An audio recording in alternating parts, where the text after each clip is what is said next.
ఎప్పుడైనా ఎక్కడైనా ఈ భూమి పుట్టింది మొదలుకొని భూమి మీద నరుడు చనిపోయిన తర్వాత ఎప్పుడైనా లేచినట్టు మీరు విన్నారా?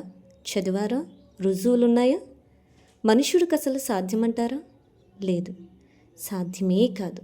ఒక మనిషి చనిపోయిన తర్వాత మరెప్పుడు తిరిగి లేవడు. కానీ ఒక వ్యక్తి సవాల్ చేసి చెప్పాడంట, నేను చనిపోయిన తర్వాత 3వ దినాన్నే లేస్తానని. లేచాడంట. ఇది ఆశ్చర్యమే కదా. కానీ ఇది దేవునికి సాధ్యమే. ఆయన మనిషి, అదే విధముగా దేవుడు. ఆయన పరిపూర్ణమైన దేవుడు. అందుకే ఆయన చనిపోయిన తర్వాత చెప్పినట్టే 3వ దినమున తిరిగి లేచారు.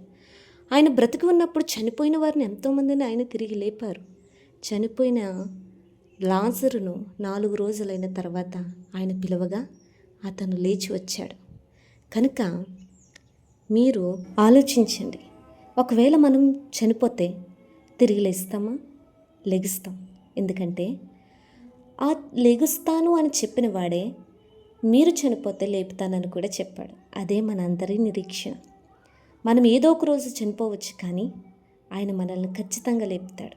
ఎప్పుడు అంటే ఆయన వాక్యంలో ఉంది, ఆయన మరలా వచ్చినప్పుడు క్రీస్తునందు మృతులైన వారు మొదట లేతరు.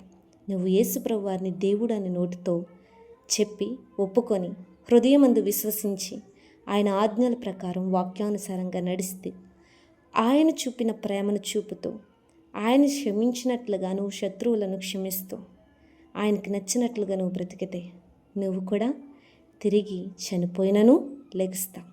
ఆయన లేచి ఉన్నాడు. He is rise. ఆయన మృత్యువును గెలిచాడు.